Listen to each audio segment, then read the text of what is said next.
বন্ধুরা সব কেমন আছো? আশা করলাম সব ভালো আছো বন্ধুরা। আর আমিও বন্ধুরা বালা হইতাম না, বেশি বালা বানাই মোটামুটি। আজকে দিনটা আসলো নিরামিষ দিন, তো আমি একটু পাঁপড় তরকারি করে দিলাম। আর কি তো জানো নি বন্ধুরা, আমরা জীবনটা যত সহজ ভাবি না, অ্যাকচুয়ালি জীবনটা অত সহজ না। আমি আমার জীবনে জীবনের কথা বললাম, যতটা সময় যায়, যতটা আমার আমি যতটা বয়স বাড়ে, ততটা আমি নতুন করে শিখলাম যে আমি ভাবতেই পারি না যে জীবনটা যে অত কঠিন। কোনোদিনও আমি ভাবছি না এরকম। সবসময় মনে করতাম অত সহজ, সত্যি অত সহজ না জীবনটা। যাই হোক, এদিকে পাপড় তরকারি করে নিলাম।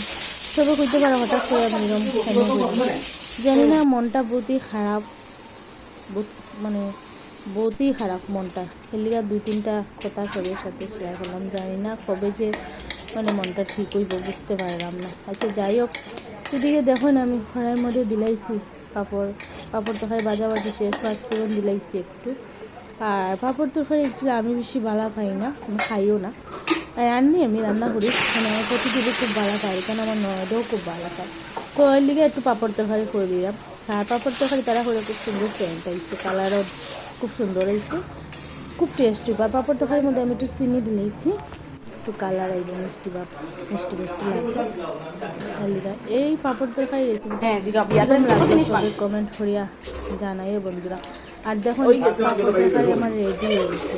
আর আমার গলার আওয়াজটাই আজকে কীরকম, বয়স যে দিছি না, আওয়াজটা কীরকম জানি না। মনটা কীরকম যে একটা অশান্তি করে ফেলে, যে এরকম হওয়ার আমি নিজেই জানি।